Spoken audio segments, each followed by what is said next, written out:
Interior design quiz. I'm switching things up for you this week and I'm so excited. Who doesn't love a quiz? I've got a good one here for you today. We're looking behind the design, a bit of my photo shoot confessions. Believe me when I say photo shoots, they can take sometimes 30 minutes to an hour to get just one shot. And it doesn't always go smoothly. So I'm going to share with you today a little bit of behind the scenes. So stick with me, but first, make sure you subscribe to my channel, hit the bell below, and you'll be notified every time I publish a new video. All right, so this is how it's gonna work. We're gonna show you the question, we're gonna show you the answers, give you a little bit of time to think about what it might be, and then I'm gonna share what the answer is and tell you a little bit about the story behind the design. Are you ready? Let's do this.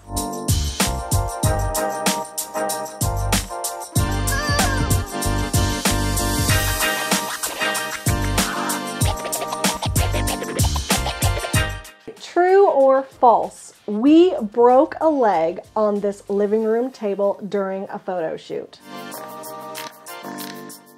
This is absolutely true. We constantly move furniture during a photo shoot. A little smidge here, a little hair there. You would not believe how much it takes. We can't have that table leg in the same angle shot as the chair leg. All of these things that we have to consider. So my photographer actually took her hand and she lifted up and she dragged the table. She didn't have an assistant at the time. She dragged the table and the leg snapped.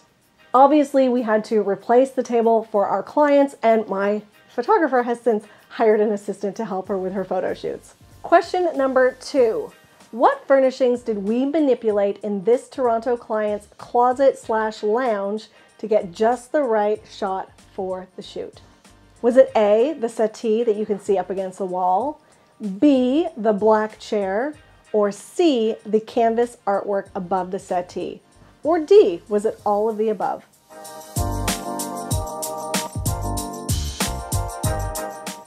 The correct answer is D, all of the above. So take a look at the settee here. The settee, actually, we brought that in from HomeSense.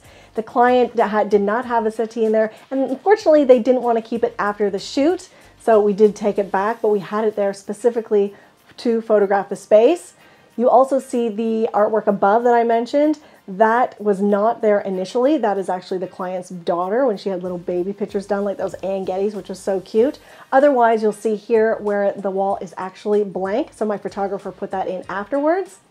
And the black smoke chair. Check out this chair, it's very cool. It actually has been burned, and that's where you get the look of the smoke chair and the charred look. But anyway, that chair is sitting in front of a closet. Not very practical, Claire, is it? Not at all. So you could not open the closet in this shot, but what it did was it actually made it more conversational to have the settee there, to have the chair opposite. We had the ottoman, we had a Steve McQueen book that was opened up as well, a glass of wine on the side. So it all creates that ambiance and gives you that feel of a space that you want to be in. Trickery, yes, we do it all the time. Question number 3, what's wrong with this picture?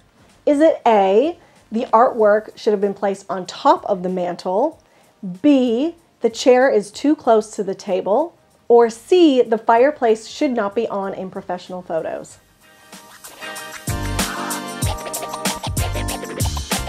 The answer is B. In real life, we would not put that table so close to the chair, but again, we were getting the composition of the fireplace in the background, the chair, swivel chair, which it is, and then the table with the accessories on top. So it created this beautiful vignette. But you would definitely not have the chair that close to the table. Usually you want to keep at least 12 to 18 inches between the table and a chair, so you can easily maneuver between it or the traffic flow around it.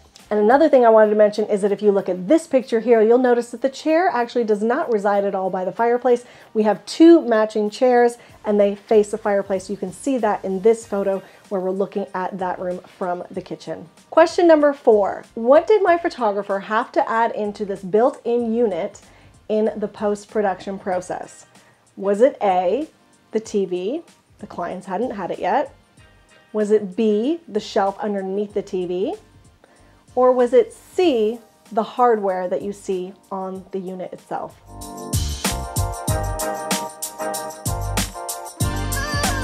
The answer is B. It was the shelf. We had to add the shelf in underneath the TV. Why did this happen? Well, despite me having this shelf in the drawing, in the design that I had for the built-in, my lovely contractor, who I do love, he actually decided to have it built without the shelf.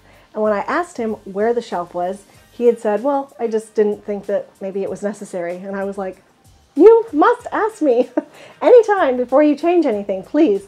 So we're still on good terms. I love my contractor, but it is really important. So when you're working with somebody, if you're a designer, or if you're a homeowner and you're showing a trade something that you want, be very clear on what you want and what you're looking for specifically, and let them know if there's any changes that need to be made. But in this situation, the contractor just shouldn't have taken out the shelf, or decided, sorry, not to actually add it in at all. And so now here you can see the rendering of the image, and here you can see how she put it in afterwards. By the way, if you love that bedroom, it's actually Revere Pewter is the wall color, and I've done a video on that, so make sure you go and check that out. I'll link to it up here. Question number 5 is a true or false. Sometimes we reuse accessories in the photo shoots. This is true. Despite a lot of times us bringing in extra product and the client often buys the accessories for the styling stage of it, sometimes they don't. There may be pieces that they don't love. We always have extra. And as a design professional at a photo shoot, you can never have enough accessories, whether it's books, flowers, little tchotchkes, so many things, trays. All of these things are so important to just fill in the spaces on the shelves. So I'm going to share with you here, if you look at this mannequin head, these mannequin heads were at my Toronto client's home. These were theirs. And I love them so much that as a present, I happened to mention it to my client, and she actually gave me one of my own. So you can see that here where we reuse it in my daughter's bedroom. And in this living room here, you'll notice on this small side table between the two chairs, we have this potted grass that's in a white ceramic vase with a gold ring around it. We also used it in this photo shoot here in my client's dining room. You have 3 of them centered on the dining room table.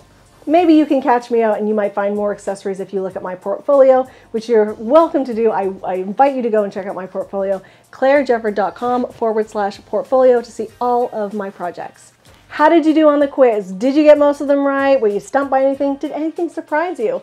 All of this behind the design, all these intricate details that you may not have thought about if you're not in the design industry. I want to hear from you. Comment below. Let me know if you like this new format here on YouTube. I actually have a lot of quizzes over on my highlight reels on Instagram if you want to follow me there, at Claire Jefford. And if you want even more quizzes, then take my color quiz to find out the perfect palette for your style. We will add links to that in the comments below. I'm Claire Jefford, giving you clarity for your interior design and color projects. I'll see you next time. Cheers!